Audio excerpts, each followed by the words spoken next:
a previous lesson ended where I came and I said, the Lord has given me a revelation while I was running, and He gave me this revelation. It goes like this. Man was innocent by default, but erred by deception.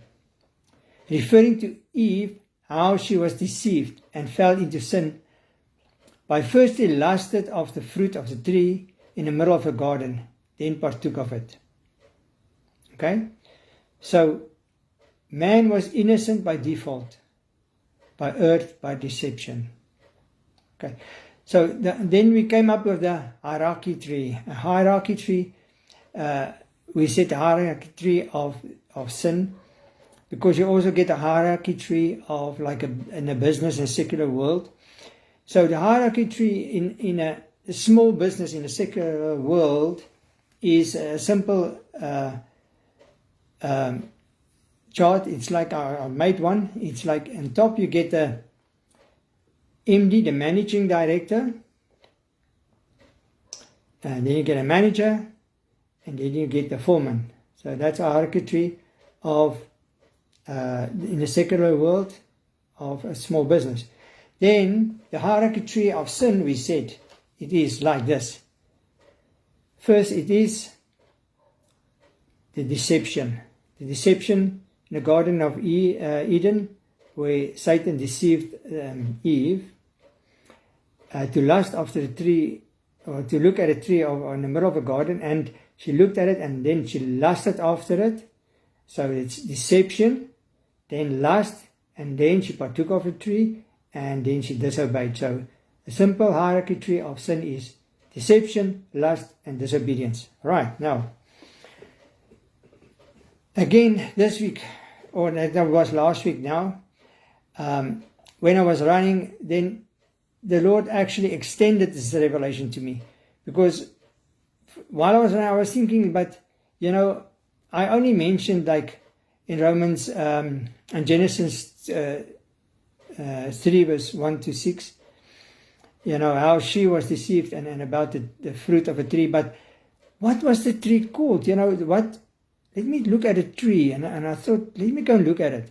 So I went back and I had a look when I came home, and I look at Genesis 2 verse 9 RSV. It says,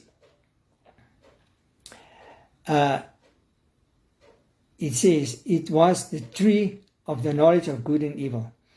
You see, from the fruit of the tree, you will know what type of tree it is. So if you see apricots, it's an apricot tree. In the same way, it is if it's an apricot tree, what fruit does it produce? It produces apricots. So what fruit was this tree? It was called the tree of the knowledge of good and evil. And what was the fruit then? It was the fruit of the knowledge of good and evil. The fruit of the knowledge of good and evil. So she desired and lusted. Did she desire and lusted? What did she desire and lusted after? Actually, did she lusted and desire after the good and evil? Or to know good and evil? No, she did not lusted after that.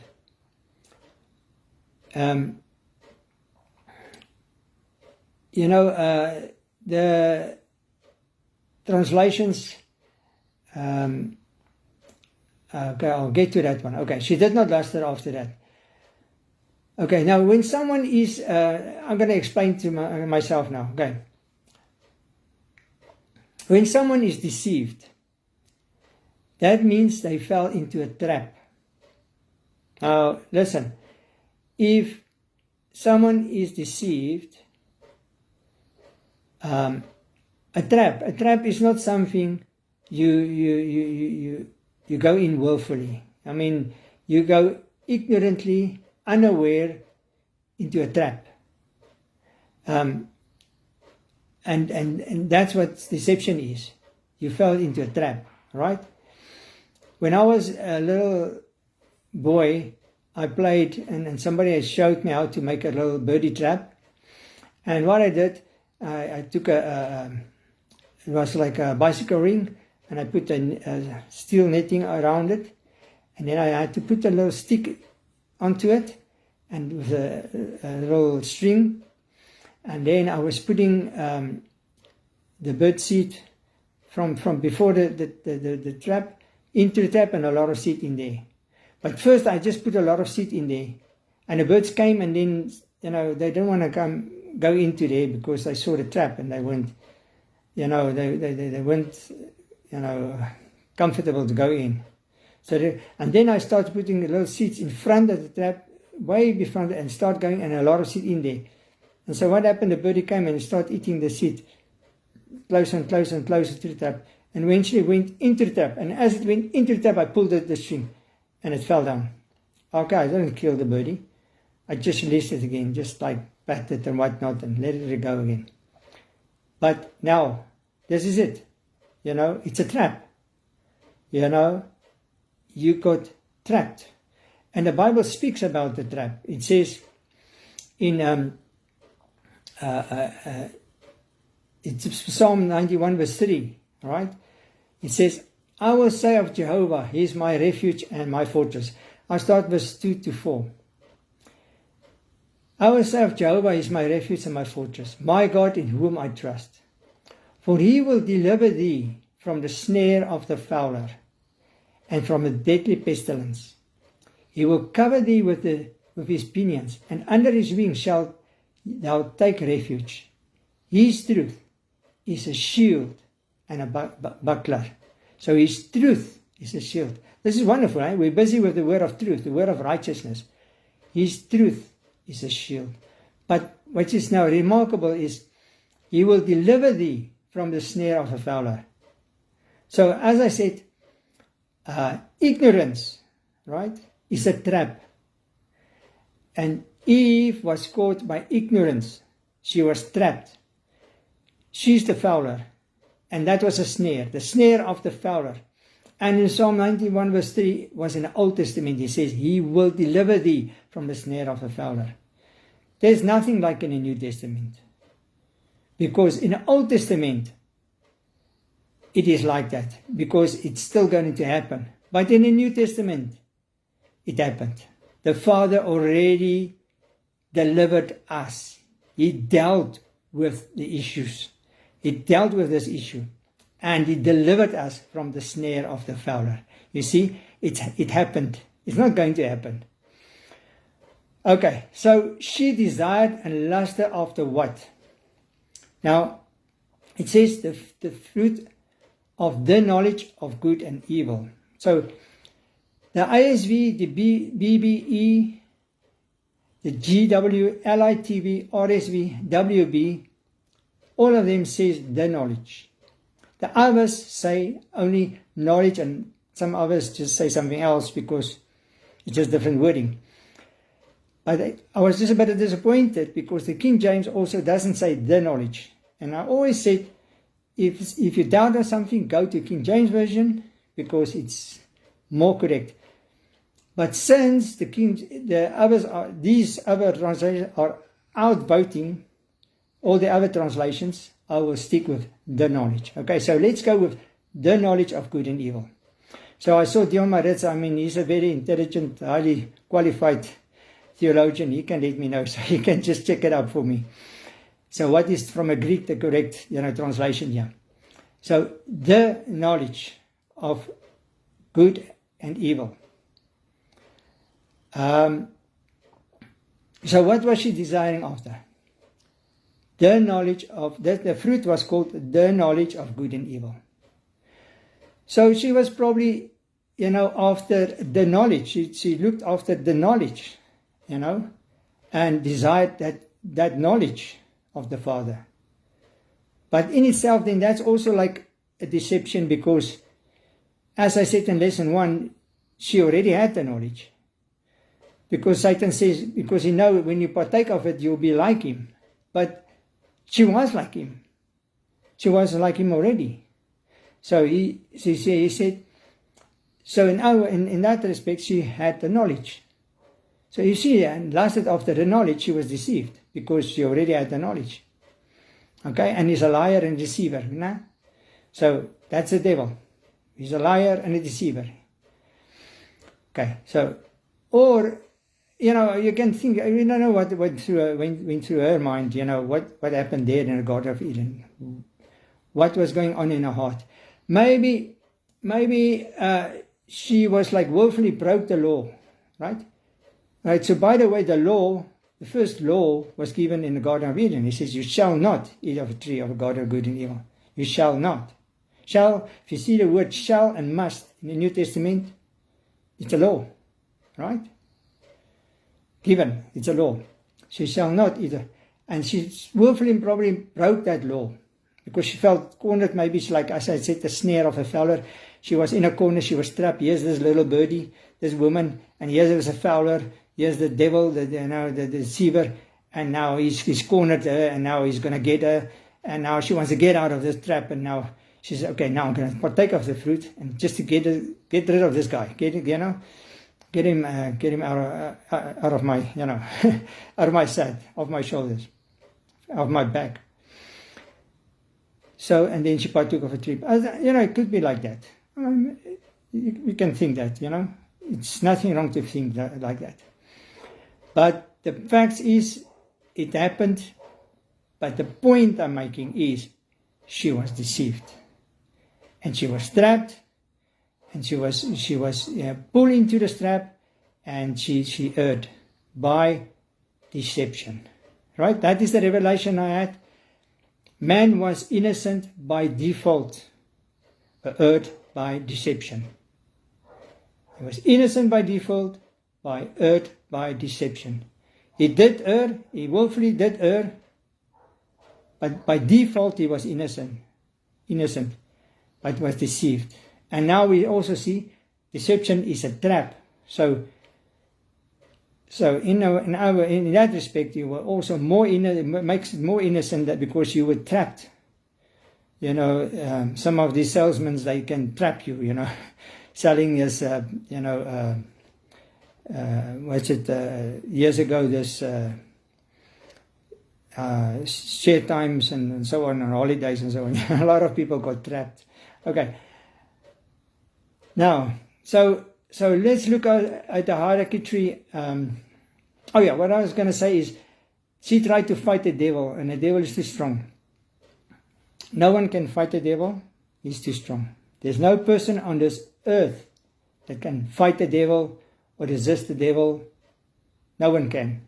It's impossible. He is just too strong. The Bible never asks you to fight the devil. He says resist the devil. But okay, we'll get to the resistance, because that's got his own, how can I say, secret or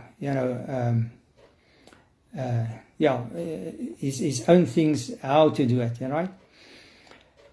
Okay, so let's look at the hierarchy tree of of sin again. So the hierarchy tree of the sin is, I'm going to show it up again. The hierarchy tree of sin is like this. Disobedience on the bottom, and that is the fruit of lust. Lust is a fruit of deception, which is just as a result of ignorance. Therefore, Eve was inherently innocent. Right? So Jesus became obedient and reversed the cycle for us. Scripture says that through disobedience, one man, right? Through disobedience of one man, many became sinners. And through the obedience of one man, Jesus Christ, many became righteous. Romans 5 verse 19 WB. I was worried about the word many. But so in Romans 5 verse 18, it does say all. Romans 5 verse 18 says, so then, as through one trespass, all men were condemned. Even through one act of righteousness, all men were justified to life. Amen. Righteousness, I love it. Justified to life, I love it. Justified is being made righteous. I love it. Now, by the obedience, all right, by his obedience, we became again innocent by default. You got it?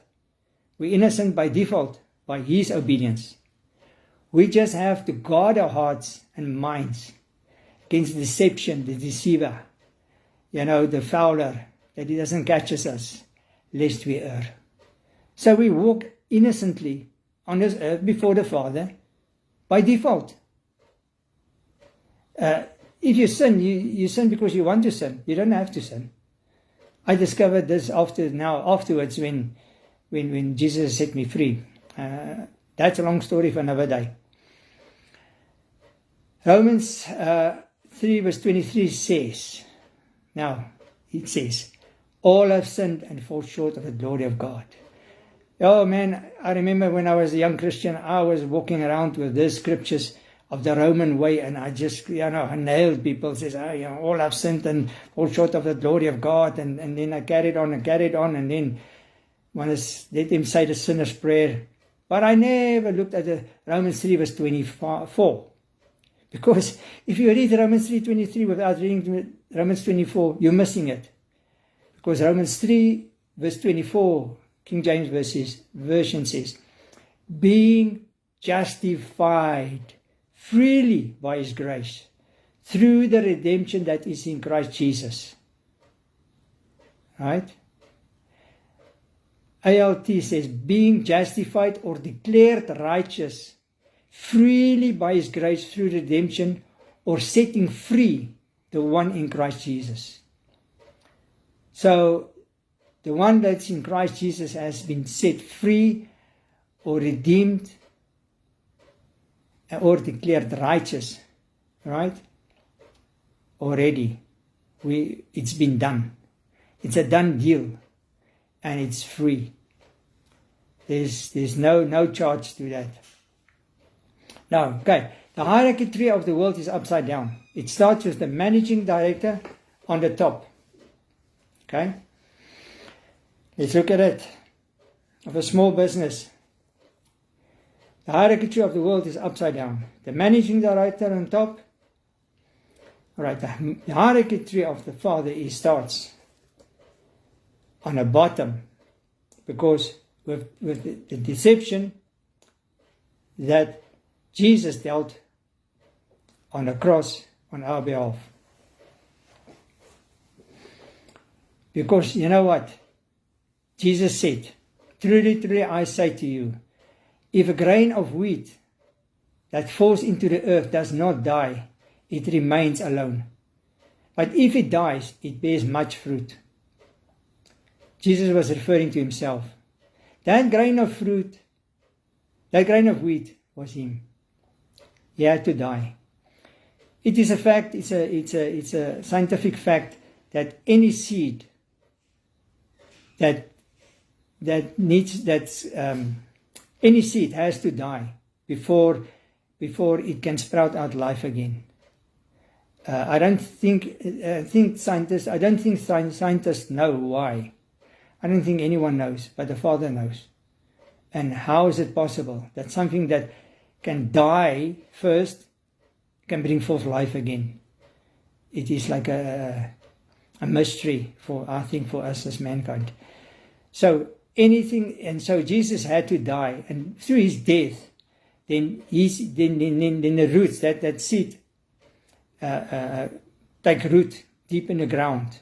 And once it's taken root and start taking up water and whatnot, then the stem comes up, and then the branches come, and then the fruit comes. The seed starts to grow. So how's the hierarchy tree of the Father? The right way up, the right tree. We are having the right tree on our side, the tree of life. Amen. Okay, so that is basically the message for tonight. But what is a message? Okay, this is a message that I want to give to you. You know, it is a known fact that in the